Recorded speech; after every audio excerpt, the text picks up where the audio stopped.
You just jumped over a Red Bull Formula One car that was racing, essentially. You created a bowl underneath a hot air balloon. The guy that gave me the parachute was like, yeah, mate, it's designed to save your life, but not your legs. And I was like, nice one. I lived in a skate park in a warehouse for 8 years, shared a bed with one of my mates. I was like, had rats running over me. I was like, you have no idea where I've been living. I went through hell in there, but I went through hell and back to ride that bike. How old were you at this stage? 14, yeah, because that's when that's when I left home properly. Yeah. I can honestly say that I've not heard a story like that before.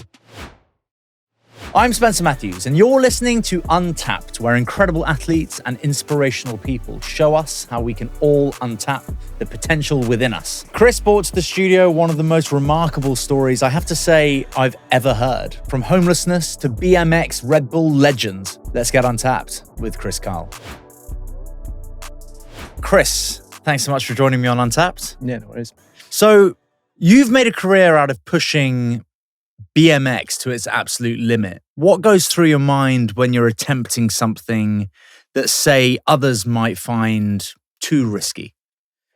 Pretty much, I dream up of what I'd love to see someone do, and like what is absolutely nuts out there that no one's thought of. And I'd love to see someone do it. And so I'm like, well, why can't I be that person that goes and does it? Why can't I be the first person? Like, we're all made of the same stuff, so why is it not me? And then I'll just like sketch it up, send it to like Red Bull or whoever. And I'm quite lucky because a lot of the time I seem to get the green light, but you almost need to be careful what you send, because before you know it, you're doing something that's absolutely horrendous. What do you think separates you from, shall we say, for argument's sake, call it normal people? So we'll get into some of the incredible stunts that you've pulled off, but most people just wouldn't accept it as acceptable. You've created a bowl, like a half pipe style bowl underneath a hot air balloon. Yeah. And BMX'd. How high were you? 2,500 feet. Yeah. But I don't know. I feel like as a kid, I've always been dead creative, and I feel like you're in school, you're brought up to be, what do you want to be? It's either like a doctor or like teacher or builder or something like that. Whereas me, I always looked at the bigger picture. Like, I was never interested in that stuff, so why do I need to go and do that? The only thing I was passionate about was bikes. So, and I could express myself, especially with the sport that I chose, and there was no rules in it. So I think that's what kind of drew me to it, because I played a lot of football, but I would go to like a match and I get put on the bench, and I hate all the rules about it. So then on my bike, when I'm on my bike, like, I make the tricks up. There's no one telling me to get down from there, do this and that. It's just me and the bike. So it's the freedom of getting to do that. And I kind of just chose that path from a very young age, where I just thought, screw it, I'm just going to concentrate on riding my bike and the things that make me happy. And I think a lot of people in this world get hung up on being told what they should do. And that's the career you're going to have, where it's like, nah, it doesn't matter what it is. It could be dancing, skateboarding, like art. Like, as long as you're passionate enough about something, it doesn't matter where you come from or your upbringing or your background, you need to live it and breathe it. But for me, that's what I'd done. I chose BMX from that young age. That was all I cared about. And I went to hell and back to ride that bike and turn it into what I've done. What age were you when you realized you had a talent for riding? Yeah, when I realized I had a talent, I was probably, I don't know. I feel like I never really realized. I just had a dream, and I just kept like wanting to learn tricks. Like, me and my brother would watch like, it was VHS tapes back in the day, and we'd watch like all the videos from America and stuff. And it was like, I'd watch that, study that, and then I'd go to the Skatepark and just try and learn what the pros were doing. And it was just second nature, just like, yeah, they're doing it, so why can't I? And yeah, just go and do that. And you're talking now about kind of creativity in the sense that you're inventing tricks, you're inventing things to do that haven't been done before. Is that a relatively new side to what you do, or did you always have that creative flair? I've always been like that. I'm always pushing for what's next. As soon as I do a trick, I'm like, right, what can I add that into? So for instance, a flare is like a backflip 180 on like a quarter pipe, and I can do wall rides. So I was like, well, why don't I do like wall ride, like curb wall ride to flare? So I was like the first person in the world to do that, which is just like combining two kind of mad tricks, but stuff that I'd love to see, and it makes total sense in my head. So I'm surprised no one's done it yet and stuff like that. So I just go and do it. But yeah, like, I just try and ride the world my way, see the world through my eyes. I feel like even when I'm going to be like a 70-year-old man, I feel like I'm never going to be able to switch off. Like, even like in the Uber coming here, I'm looking at roofs that I can ride along and rails I can grind in. Or like, I go on holiday with the wife and that in the sun, and I just can't switch off. I'm like looking at spots on the beach, and I'm like, I wish I had my bike here. So I'm like, when's that ever going to turn off? It's probably not. No. So where is the line? So do you, what's your relationship like with fear and risk? Because I mean, some of the stuff I've seen you do is crazy. You know, you just jumped over a Red Bull Formula One car that was racing, essentially. Yeah. So who came up with that? That's me again. Like I've only got myself to blame for these ideas, but or myself to thank. But yeah, like fear is always there. But I honestly go into some of these projects and I just lie to myself from the get-go. I'm like, I'll do that, sure. And I remember like a good story is me in Dubai where I went on top of the Burj Al Arab Hotel and they've got the helipad there. And they took me up there and they were like, is there anything you reckon you could do on your bike here? And I was like, yeah, if you get jokingly, I was like, if you get me a helicopter, I'll jump out of a helicopter and you build me a landing ramp and I'll jump out of the helicopter into the landing ramp, then over the stairs onto the red carpet. And that was like a joke, like honestly like a joke. And I flew home and a week later they called me saying, yeah, it's been signed off. So come November, you're jumping out of a helicopter. And I was like, oh my God, like this is what have I said that I'd do? And like the whole year I was sweating having to do that. But were you not expecting? So you were actually joking? Yeah, I was generally joking about it. And I'm scared, and I'm scared of heights. So it's like, it's just a nightmare. But yeah, but sure enough, I'd done it. And I'm a strong believer in that. Like as long as you say something and I could visualize it. And I'm a strong believer in that. As long as I can visualize it, I can do it. And I'll, from start to finish, like honestly, you should see my sketches that I'll send you some. I think of these ideas and I'll like stickman drawings, but to go from that in my head, I will visualize it from the very start, over and over, visualize doing it and doing it and doing it until it is reality and it comes to do it. And I feel like I've already done it. Please do follow and subscribe to the show wherever you're listening so that you don't miss new episodes. We have truly incredible guests every week and you don't want to miss them. I'm one of those people who used to think that I knew my body quite well until I started using Whoop. I began to see exactly where I was overtraining, under-recovering, and basically sabotaging my own progress without realizing it. I've been wearing this particular new Whoop every day since it launched a few weeks ago, and the insights have been amazing. The latest thing that I'm hooked on is their new health span feature. It's not just about adding years to your life, it's about adding good years. Whoop Health Span gives you your true physiological age and shows whether you're aging faster or slower over time, powered by 9 science-backed metrics like sleep quality, VO2 max, and lean muscle mass. It's like having a crystal ball for your long-term health, but one that you can absolutely do something about today. And the best bit is that you can try the brand new Whoop and get access to features like health span, pace of aging, along with all of their core metrics, absolutely with zero risk. They'll send you the brand new Whoop 5 for free. Your first month is free. And if you're not sold by day 29, you get all of your money back. Free to buy, free to try. Just hit the link in the description. Have you ever genuinely considered bailing on a trick when you've seen it for the first time? So like, you know, for an example, you have that idea, right, I'm going to jump out of a helicopter into a landing ramp, onto the top of the Burj Al Arab.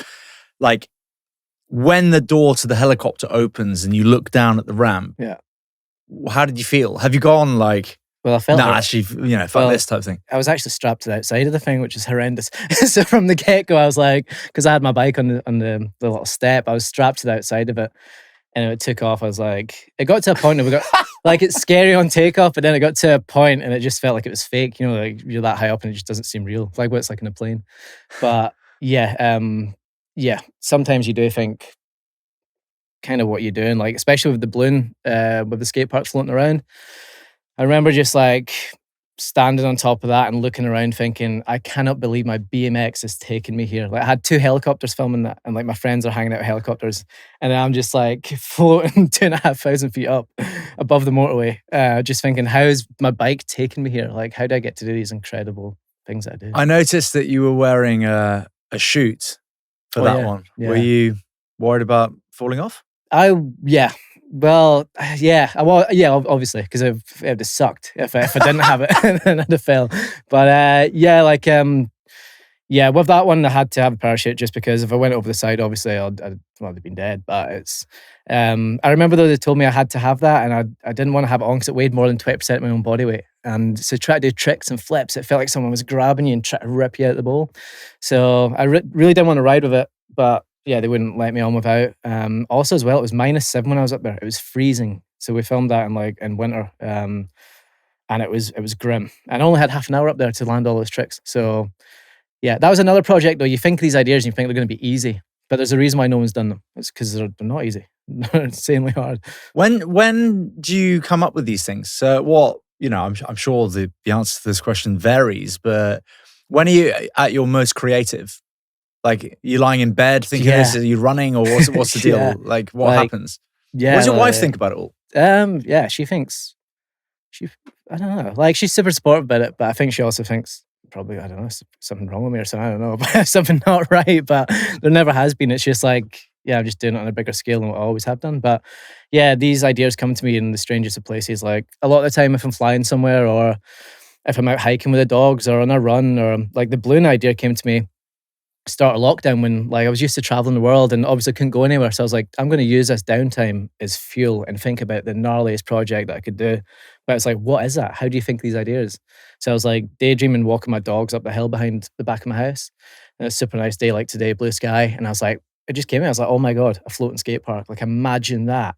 And then I thought about, like, what could fly that? And I was like, Chinook helicopter, because that could lift it. But then I remembered Dubai was like jumping into a tornado. So I was like, there's no way that I could do it under that. And then I thought, hot air balloon. So put it in my notes so I didn't forget it. Ran back down the hill, sketched it up, sent to my rebel manager. 7 months later, we were doing it. So but yeah, like these ideas come to me. They're sometimes the strangest times. Like, I could be in the Uber there, just like daydreaming about stuff and think of one. Or sometimes at night, I'll wake up in the night and just think, oh my God, that's came to me now. And I'll need to put that in my notes, because I've had it before. I've thought of an amazing idea in the night and I've not noted it down. And I wake up, I'm like, what was it? What was it? And I just can't think about what it was. So I feel like me and my friend Danny McCaskill are the exact same wavelength. Like, it happens to him in the strangest places. Do you have like a book? I do, yeah. Full of ideas? Got a notepad, yeah. It's like, well, a sketchbook. I've had a few of them over the years. I wish I could show the cameras them. Honestly, some of them are horrendous, but some of them are great ideas. Your relationship with risk and fear is pretty exciting and interesting. You're certainly not slowing down. What's on the horizon? And do you have like a huge, big, hairy, audacious goal? You know, something that you know is kind of completely crazy that you've had in the locker for a while, but you haven't actioned? Yeah, for me, I'm just like, I've always got like massive goals, and like I want to do. Don't know, I feel like I've not done my full potential yet. You know what I mean? I feel like I'm just scratching the surface. Like, I've done some mad videos, but there's so much more out there. I'm like itching. I don't know what it is yet. It's like I'm always thinking, what's next? What's not been done? Why can't I be the first person to do this? But yeah, for now though, it's like these videos that I do get millions and millions of views, and I get so much out of that. Like, I've got not just me riding a bike; it's a big team behind me, and some of my best mates that all build on my course and film me. So it's like super lucky to live this lifestyle. But these videos also inspire the amount of kids that have came up to me and said they got like a BMX or mountain bike just because they've seen my videos. And like, there's hundreds of messages of kids that have done that. And if I can inspire people to get on these bikes and get out and start doing what I do, it's opened up, it's created who I am as a person, is riding that bike. Like, and it's given me the life that I've got all through riding that bike, which is crazy. But like I say, I'm also about pushing this, making the sport as big as I can. So pushing it outside the core scene. And that's what these videos do. And that's what I'm passionate about. So if I can keep doing this for years and years to come, which I plan on doing, then I'm super happy doing this. But I feel like there's not one that I'm happy with yet. But will it ever come? It's like you're happy with something for like one day, if that, and then you're already thinking, why didn't I do this? Or what can I do next? Like, who was it, would you say, that inspired you to break down your boundaries? Like, I feel kind of that you probably don't perceive boundaries as real things. So like, you know, one thing that we talk about a fair amount in this show is that people have perceived boundaries. They're told they can't do things, so they don't try. And you know, it's that classic, I could never run a marathon, I could never build a business. Exactly. I'm not a runner, so I can't run type thing. You know, and there are all these mental blocks. You don't appear to have any of that. It feels to me like, you know, you just envisage something and you just crack on and do it despite nobody ever having done it before. No. Do you find that when you break a rule like that, and you do something for the first time, that it then opens up, hundreds or potentially thousands of other riders to follow in your footsteps and do the same? And if so, who inspired you to think that way? For sure, because all it takes is like one person to go and do it, and then it'll just all it takes is like one person to be the first to do it, and then the rest will follow. So, yeah, but for me, I hate being told no. Like I remember, I didn't really go to high school, but I went to first year, and my teachers there were like, "Hey, you can't do this, you can't do that. You could do so much better if you stuck in at school, this and that." And it was always like, I don't know what you're doing. That bike's never going to amount to anything, this and that, and it is. I mean, the stuff that I get to do is unreal. I feel like I'm living my dream. So yeah, I hate being told no, and no is just not even in the vocabulary really, because it's like nothing's impossible. So nothing is, and that's the way I've lived my life, and that's the way I've got everything that I've got. And yeah, like I've just listened to myself, and if I want to do something, just visualize it and go and do it. Did you have a role model when you were younger? Yeah, like I had like a lot of like riders that I looked up to, and still do. They're actually some of my best friends now, these guys. But yeah, like I guess just take a little bit from everyone and just kind of crack on in my own way, create my own path. But yeah, like I've never... That's an incredible realization, isn't it? To be kind of best pals with your childhood with heroes. Yeah, it's weird. Like it's super weird. Like staying at their houses and stuff, and it's like, yeah, it's just mad. But yeah, cool.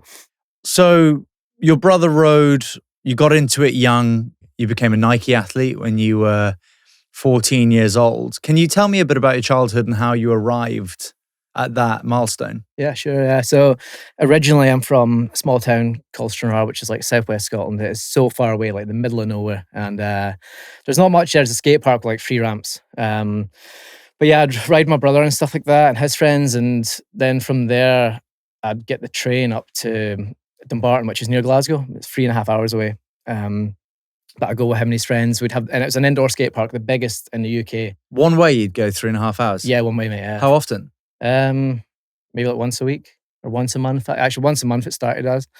So it'd be like once a month, me and my brother and his friends would get the train through there. So yeah, 3.5 hours there. But when I got there, it was like heaven. Like it was an indoor skate park. So if it's raining, you're inside. And I couldn't believe it, like massive ramps. But yeah, and then I was in there, loads of riders as well. So yeah, and then we'd be 3.5 hours on the way home. And I guess because I was riding, my brother was really good, and his style was incredible. I wish that he kept riding because he'd be better than me. Like he was proper, style was unreal. My brother and his friends were always older than me, and so they could drive cars and start drinking and stuff, and I couldn't because I was still a baby pretty much. So then there was no kids that were my age that really shared the same passion I did for bikes in that small town. So I kind of took it into my own hands. I didn't really have many friends at school because no one shared the same passion. So at the weekend, I'd get the train up by myself, that 3.5 hours. And I'd get to the skate park in Dumbarton and I'd meet kids that had shared the same passion I did. I'd say my friends are there and they'd be like, "Oh, why don't you stay with me for like 2 days?" So my mum would give me a day off school, which was so nice of her. And she'd make up an excuse saying I'm not well. But then that day would turn into 2 days and then 3 days. And then she'd be like, "Where are you?" But I missed the train. I ran out of money, so I can't come home. And I just didn't want to be at home because my life felt like it was there. And at home, I didn't have anyone that shared that same passion and no one the same age as me that was into that. And so I kind of felt alone at home.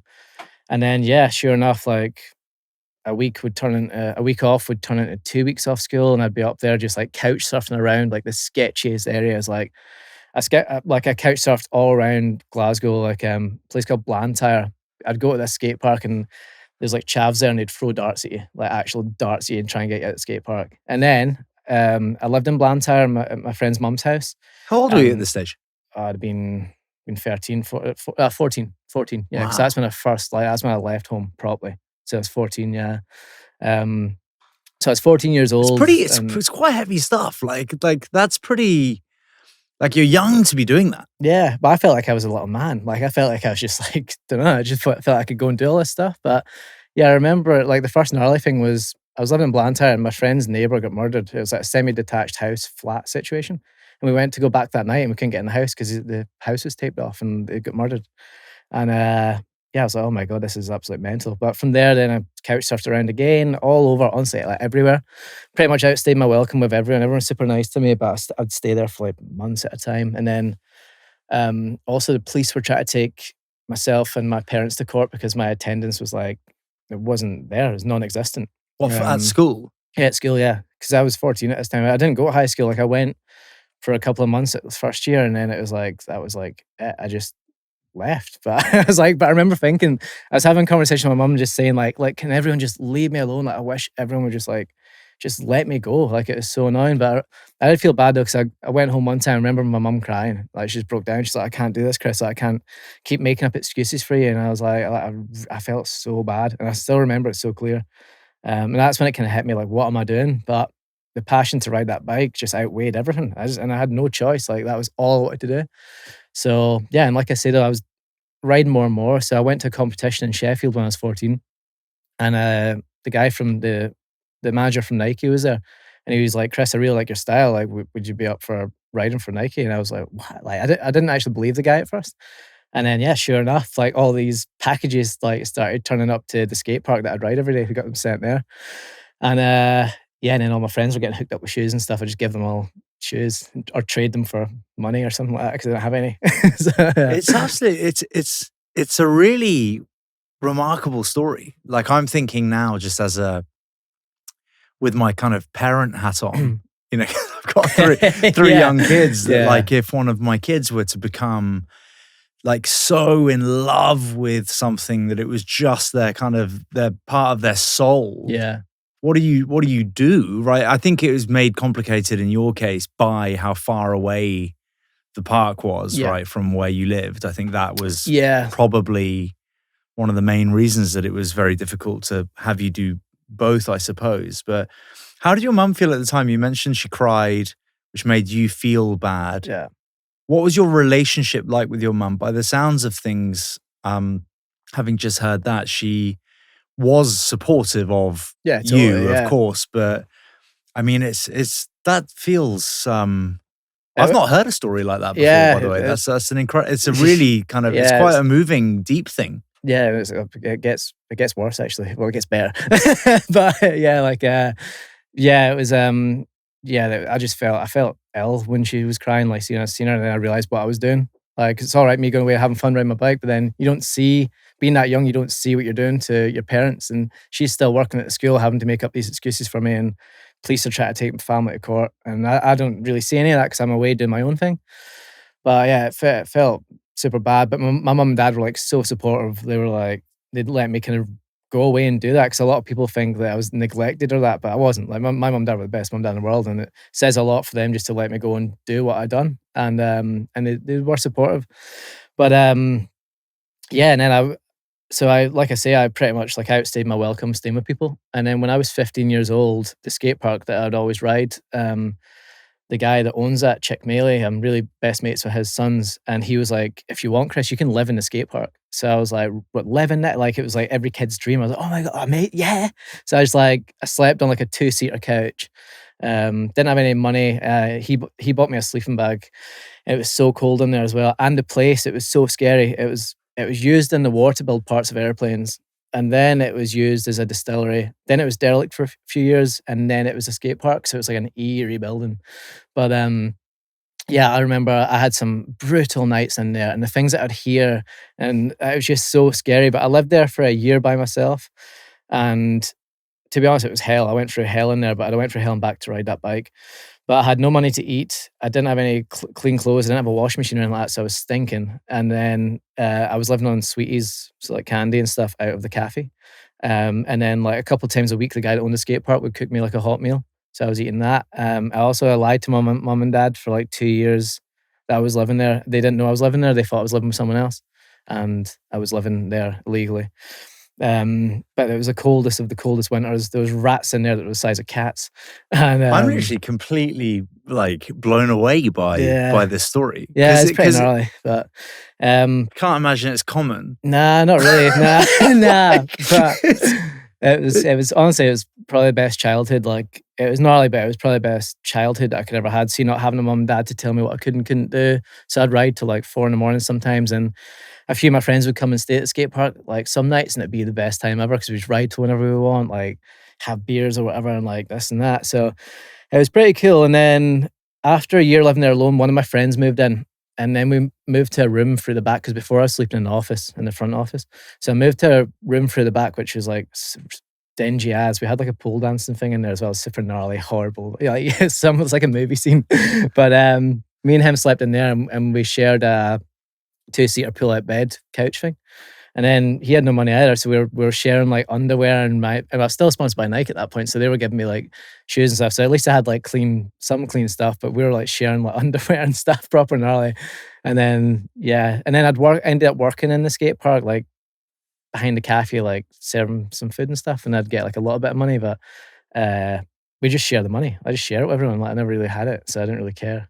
On the freezing cold, like really dark, grim nights where you're in there on your own and there's like rats and stuff running around and you're kind of feeling, I imagine, like pretty detached and lonely at times as a young person. Did you ever think to just go home? Nah, just wasn't an option. Like it was just not an option to go home. It was as bad as it was. Like those nights, I knew the next morning was coming around where I was going to ride my bike, and everything doesn't matter. I'd have the best time on that bike, so it outweighed how much hell I had to go through that night. So it kind of outweighed it. So when you're living in the skate park and you're young, it's probably one of the most challenging times in your life. But also you're climbing that ladder professionally. You're sponsored by Nike. Are you earning money at this stage? Yeah, so like I say, I moved in there when I was 15. I moved into the skate park, and when I was 16, started riding for a company called BSD, and they like make my bikes. And he started paying me like £100 a month, and I was like, oh my god, someone's actually paying me to ride a bike. And then I was like flying to Australia, so I started traveling, and I was like, only like £100 a month. But I was like, to go from having nothing, I was like, this is unreal, and I'm doing what I love. But I was like, still living in the skate park, traveling around the world, and yeah, I just couldn't believe it. I remember me and my friend were joking on a flight going to Australia, and I was like, I can't believe we're getting paid to do this, even though it was just £100. It was almost like there was a weird magnet pulling like me and the boys. Like it's almost like the Lost Boys, because there's all my friends are from all over the UK, and we all have like kind of pretty gnarly upbringings, background stories.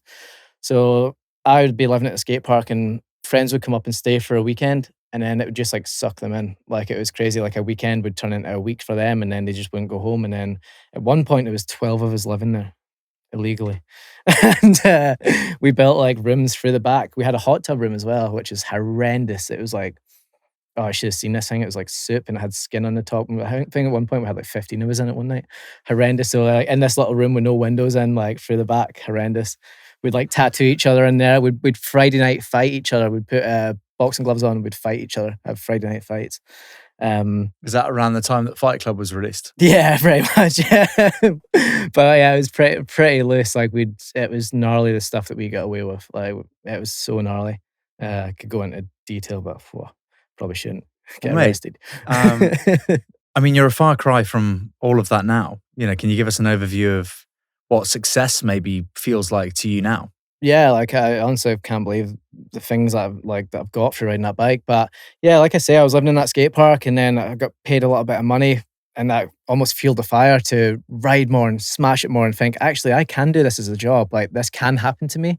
So from there, I just kept riding, and Nike turned me pro at 17. So I started getting paid, and that was like decent money. And I was like, I cannot, this is absolutely mental. Like this is crazy. Like, I can't, well, it still wasn't loads, but it was a decent amount. And then, and then from there, Red Bull came on, and I signed with them, and that was a dream. It was my 19th birthday actually when I signed with Red Bull, and that was in Madrid. I came third at a contest, and they presented me the helmet there and stuff. It was like probably one of the best days of my life. And and then I was on Red Bull, and it's like it just accelerated quick. Do you know what I mean? From when I started making money at 16 to like then Nike Pro at 17, it just accelerated. And I was riding for other brands as well, but they were the main ones. And then from there, I'd done a video. My first big video with Red Bull was called Kaleidoscope. And that was like, they literally gave me a warehouse and was like, dream up like your dream skate park. And so I dreamed up like this crazy skate park with all these like crazy spinning, moving ramps and trampolines and stuff and funnels.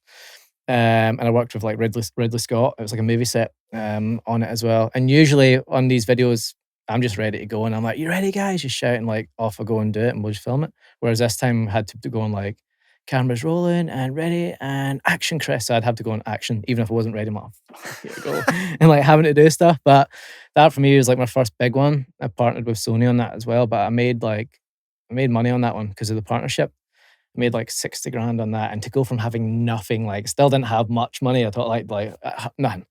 So that was like the most I ever had. And I went, and I always said, if I ever made any money, I'm going to buy myself a house, because I never had a house. Like growing up, I never had anywhere. So I was like, I'm going to secure myself now, and I've always got somewhere to fall back on no matter what happens. So pumped all that money into a house, and I got it. And I remember my girlfriend's dad coming around the house, and all I had was a mattress on the floor. And he's like, "You can't live here." And I was like, "Well, I can." He's like, "You get nothing in here. Like, you get nothing." And I was like, "You have no idea where I lived in a skate park in a warehouse for 8 years, shared a bed with one of my mates." I was like, had rats running over me. I was like, "You have no idea where I've been living." I was like, "I can live here. This is a dream. I can't believe I own this." And then I'd go to the old folks' home, and because they were throwing out sofas, I'd take the sofas from the old folks' home and I'd use them, and then I just accumulated stuff in my house that was free from getting it off people. But then from there, like I say, I never had any money, so I just kept blasting that in the house. And then now I live where I live now, which is like a super nice place in Helensburgh, and it's like it's on the coast, but I'm beside Loch Lomond, and it's like so nice. But yeah, but I owe all that in my life for riding through that bike and through all that, and it's just fuel to the fire. Like from everything that's happened and the way it's worked, it's like I'm so fortunate for everything that I have, and I owe it all to like my sponsors and believing in me, and just the passion of doing it. I even went down to my high school that I never really went to and done a talk to the same teachers that are still there, taught me, and like I turned up there and done like a talk to all the kids there and stuff. So That must have been a really nice full circle moment. felt great. It felt so good. Yeah, it did. Like honestly, that like I'm not one for rubbing anything in anyone, but like they told me like can't do this, and that, and I just bought myself, this is ridiculous, well, but I bought myself like, never really spent money on anything apart from like my house and stuff. And I bought myself like a G-Wagon, and I turned up in that, and like parked it right out the front and that, and it's the plate's my name, so it's like absolutely. I'm not one for like being big-headed. This is hellish even telling this story, but I told my brother, because he didn't like the teachers at school or that either. He's like, I bet they loved you turning up in that. And I was like, yeah, like so I went down like not to rub it in or that, but like I was super nice with everyone there, but just to show kids there as well that it can happen, and like doesn't matter where we're from, because there's nothing down there yet. I mean, every time I go down, there's more shops and stuff shutting as well. So it's like, it's just, there's not much down there, not much hope for kids down there. So go down there. I've opened up a new skate park there and stuff like that. And I'm always doing stuff for the communities. So yeah, just to go and give them a nice talk and yeah, tell people to get up and get it done. When you're tired, dehydrated, and struggling to concentrate, making smart decisions gets a little tough. That's why I take Vitals by Heights every single day. Initially, my team recommended it to me to keep me firing on all cylinders, because it's not just about keeping my legs moving, it's about keeping my brain switched on and ideally making better life choices. Vitals are packed with 20 essential nutrients, including omega-3s for brain power, B vitamins for energy, and vitamin D3, all formulated by scientists and dietitians. And it just gives me that extra edge, better focus, sharper thinking, sustained energy, faster recovery, and deeper sleep, all in 2 capsules a day. Vitals are the smartest way to fuel your body and mind, so give it a go. Get 20% off your first month subscription at heights.com/untapped or use code UT20 at checkout. I think you love your bike about like a similar amount to how much I love my children. Yeah, probably, yeah. Honestly, yeah. I've been sat here literally thinking, I don't love anything as much as, as Kriss loves his bike. It's pretty nuts, yeah. And then obviously I love my children, I love my wife, I love my family, but like that's about it. I've certainly never had any kind of relationship even close to that relationship that you have with your BMX. Yeah, I even got, this is nuts as well, I got my first tattoo when I was 12 and I got BMX tattooed on my arm up there. Yeah. See it? I was 12 years old. I hadn't even started high school yet. That was like primary 7, I think, or something like that. But and that was in my mate's house. My brother got tattoos. They were all tattooing each other, and I was like, I'll get one. So I just done that. But yeah, that's how much I love it. But like you say, like that but that bike, it's like I love it that much because it's created who I am as a person. It's gave me the lifestyle I have and the family that I've got and the things that I have done, the people I've met, the cultures and stuff, the stuff that I've experienced, it's all through riding that bike. And I've been through like some of the craziest places, like I've been all over the world, like, and it's all through riding that bike. And like even this now, chatting to you and stuff, it's like, it's mental. Without that bike, I wouldn't be doing any of this. Like, so I owe it all to BMX and the special brands that support me and keep the dream alive. But that's why I love it and I live and breathe it. And I don't know what I'd do without it. And I just can't visualize anything ever ending. Like it's just I'm so in it. What would you say was the greatest moment of your life so far? I had a son, so yeah, I just had my son, so that's probably yeah. I think that's definitely up there. But no, there's a few other ones, but yeah, like I had my son, so that's like special one. I never thought I'd be a dad, really. Yeah, so it's like it's pretty cool. Just I feel like obviously my dad's been the best dad to me. But obviously I left when I was super young, so I feel like I just want to give him everything that I've had and like just give him whatever he wants. But people say you can't do that because you're going to spoil him. But I'm going to bring him up properly and like. And he's not leaving at 14. He'll be staying in the house. Well, that's what I was about to ask you. Actually, I was about to say, if your son, turned out to be like you and develop, a love and infatuation for riding, and left home and left school, Yeah, would you let him? my wife will kill me if I say yeah, but You'd want to let him, though. I would, just there's no because, right like, answer, by that. yeah, Because I like, think, to be honest, I think it's really refreshing to hear somebody talk so passionately about what you do. yeah, As a father, I would very much advocate to keep my kids in school if they wanted to Yeah. leave school. Whatever, that's me. But I don't judge what you did at all, or your parents Yeah, for yeah. that matter. Yeah, I for think it's really interesting. yeah. I can honestly say that I've not heard a story like that before. I Yeah. think it's really fascinating. I appreciate it. No, you've heard a lot of stuff. No, I have. Yeah. I've honestly, I was confused and enamored by what you Yeah. said. I just found the whole thing really interesting. Yeah, it goes deep, that story as well, like real deep. But yeah, like yeah, if he does want to leave and do that, I feel like I would support him just because honestly, a car. I love what you said. Your wife will kill you. Yeah, You just said it anyway. Sorry, Kaylee. But yeah, it would it really shaped me. Like Yeah. it like cut me as a person. Like it really did. Like I feel like I grew up fast, and I got no qualifications, no nothing, like nothing at all. And yeah, it's really like I feel like, well, even when I left home, I could hardly read and write, but I can do like all my emails and stuff like that. It sounds ridiculous, but but it's like, yeah, like it's just the people that I've met, and it really made me appreciate life and the things that I think to go and have absolutely zero, to have honestly nothing, to then have the stuff that I have now and the houses and whatever and cars or whatever, like all through riding that bike. It's honestly unbelievable. I think I'll probably know the answer to this already, but did you ever see it as a risk? Because from where I'm sat, if you weren't a legendary BMXer, then it would all be for nothing. Yeah, there was definitely a little bit of doubt that it might never happen because stuff like that just never happens to a random kid from Stranraer. But then I was like, but then we're all made of the same stuff. Do you know what I mean? Me, you and I, and everyone else. It's like, doesn't matter where you're from, your background, your upbringing, what you have, what you don't have. I was like I say, the passion overweighs it all, and I just live it and breathe it. And I think just positive thoughts of what I wanted and the way I wanted to ride my bike was, and the videos I wanted to do was just, it was all I had in my head, and I just kept working. There was no other route out of it. Like, that was it. What do you think that is? Like, we've interviewed G. Atherton and other Red Bull athletes who clearly have less regard for risk and fear than, say, I would. Yeah. I feel like, I don't know, because I don't know what, it's so hard to find out what it is. I'd love to know what it is. But Well, you don't have any. Yeah, well, yeah, no, I am scared to do stuff, but I just like, no, I need to do it. I said I'm going to do it, so I'm going to need to do it now. And it's just like literally sometimes I just hit a switch. I'm like, oh, here I go. I just need to just like do stuff. So yeah, but yeah, believe in it. So believe in yourself. But I feel like seeing how good my brother was.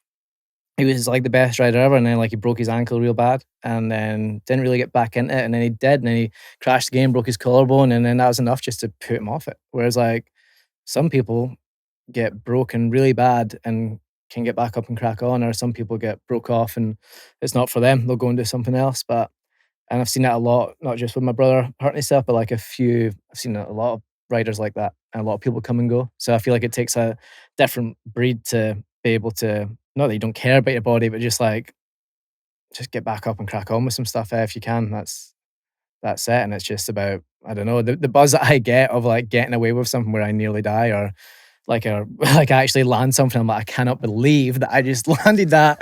Never doing that again. Or it's like that's what I chased, and I feel like that's probably what it is. Like, how dialed in are you when you do these big tricks? So, you hit a ramp with stuff in mind, obviously. Yeah. Firstly, how do you know where you are with it in the air? I just like, I see these things on like the X Games and stuff, and I'm just like, how on earth does that bloke know how many times he's spun around in the air?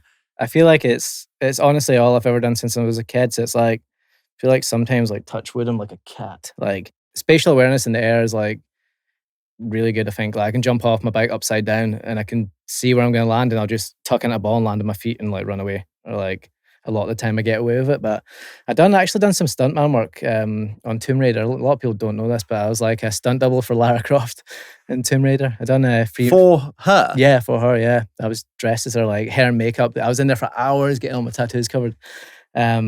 The Alicia Vikander version. Yeah. So I'm in that, and I get hit by the car. You know, she gets hit by the car. That's me that gets hit by the car.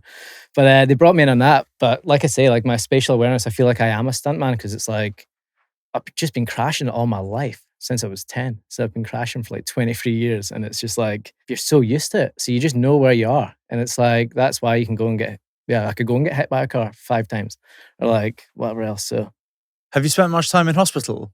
No, touch more wood again. You've not? Nah, like I was about to say, could have been quite nice. Bed meals. Yeah. Nah, yeah. Should have done it back in the day when I was homeless. But like I've been super lucky with injuries. Like all I've done is broken my ankle, broken my toes, broken my thumb. Broken your toe? Yeah, well, my big toe. That sounds all right, doesn't it? It was actually kind of grim, that one, and it took ages. How have you broken your toe, by the way? You're wearing shoes and stuff. Well, I was wearing shoes, yeah, but I think it was like the bar end of the bike. Like I jumped off on like a flip, and then all the weight on the bar end just went straight onto it, and it was just like, and then I took my sock off that night. The thing was massive and completely black. There's nothing you can do, just tape them. But done that, broke my ankle. It's almost hard to fully understand. So you trailblaze new tricks that have never been done before. Like you pull off stunts and tricks that you're surprised that you land, and you've not spent time in hospital or anything, and you've broken your toe. Well, yeah, toe, ankle, ribs, cartilage in my knee, and ligaments. But that is lucky. That's not a lot at all. It sounds lucky considering what you put yourself through. Yeah, considering it's been a long career. So compared to like some of my friends are like broken backs, necks, femurs, like abs. I've seen some like horrendous stuff happen in front of me. And I was like, I'm so like, I don't know what I'd do in that situation. What's the hardest trick that you've ever pulled off in terms of like the difficulty to replicate it? Probably not even a trick, really. It was just a whole thing. It was the floating skate park. Like it was swinging like a pendulum. So you're riding that, and it was like riding as if you were like drunk or something. It was like horrendous. Like that's what the closest thing I could put it to is like riding as if you're like drunk, because like you hit the other side. Not that I know what that's like, but you like hit the other side, and the thing with like you need to compensate. You need to pull back, or if not, you're going to case it. And it's just like I was getting motion sickness. I had to take motion sickness tablets. So to even do tricks in that alone, that was the hardest thing I've ever had to do. And that's why you're wearing the parachutes. If you go up and it moves, then if it moves a little bit, then I'm going. And you're at 2,500 feet. You said, yeah. So you got to pull straight away. Yeah, pull. Yeah, and you've not got an accelerated freefall license, you say? No, I got nothing. I hadn't even done. I've done one skydive in Dubai, and it was a tandem. So if it went over the side, the guy that gave me the parachute was like, "Yeah, mate." He's like, "It's designed to save your life, but not your legs." He's like, and I was like, "Nice one," but it takes 10 seconds to deploy because it goes off automatically at a certain speed. But you don't have 10 seconds. You got 2,500 feet. You've got like 2-3 seconds. Yeah, because 10 seconds you fall 1,000 feet, and I was like, oh my god. So, but I was like, I'm not gonna. I could also pull it, so I'm not gonna wait around. That's one thing I was scared about. Was like scared in case I pulled the ripcord while I was riding on the bike, and then I get sucked out because it would have went off. But. So, obviously, you would prefer to be riding without a heavy chute on your back. They, for legal reasons and for your safety, need you to wear it. Like. What is that conversation? Like, can you take us into how that was? It was pretty gnarly because my rebel manager, I was like I didn't want to. He was like, you need to ride with a parachute on, but I was like, people are going to think that I'm going to jump out of it, so I kind of didn't want to ride with it on.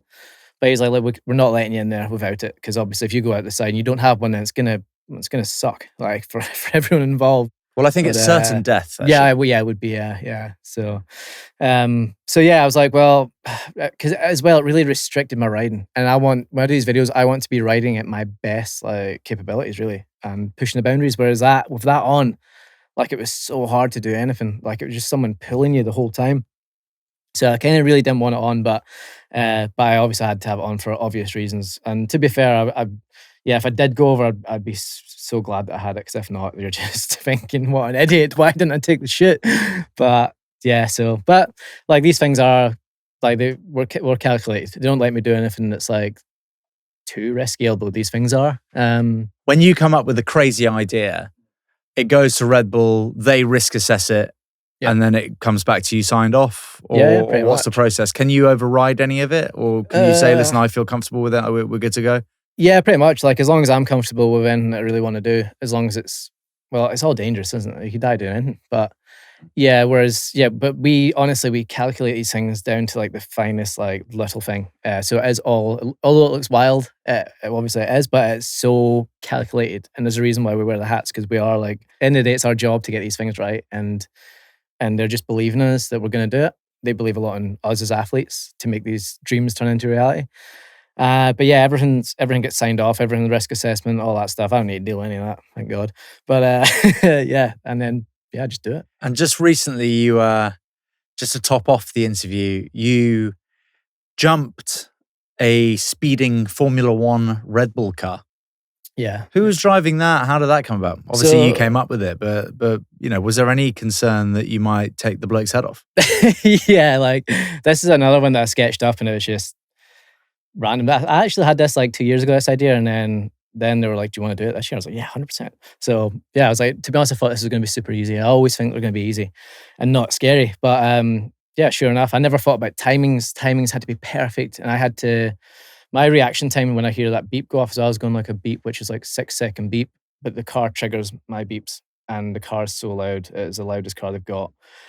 And it's screaming up the track. So I'm listening to these 6 beeps. And then my reaction time had to be with 0.2 of a second every time, which is like, supposing there's only a small part of the population that have a reaction speed like that. I never thought I was one of them, especially everything that I've done.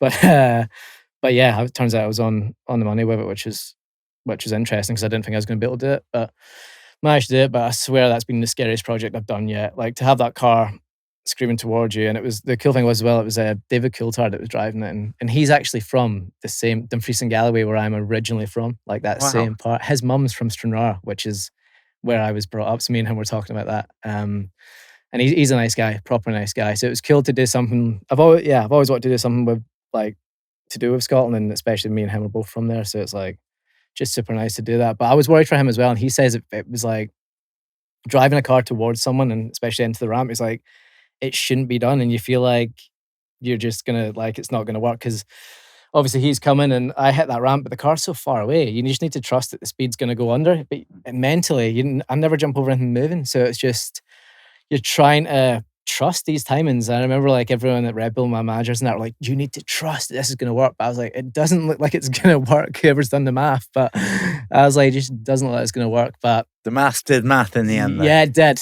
Just had to trust it. And literally, I knew there was only 2 outcomes of that. It was either going to be a serious bad one that I probably wouldn't have got from. So you're literally jumping like long before the car is there. Yeah, and then hoping that I'm going to clear it, and hoping that my timings are the same as they've always been. So imagine if it wasn't right, and the car just plowed into you, and then like you wake up in hospital, the bloke who did the math, you're getting it. You'd be angry. You're getting it.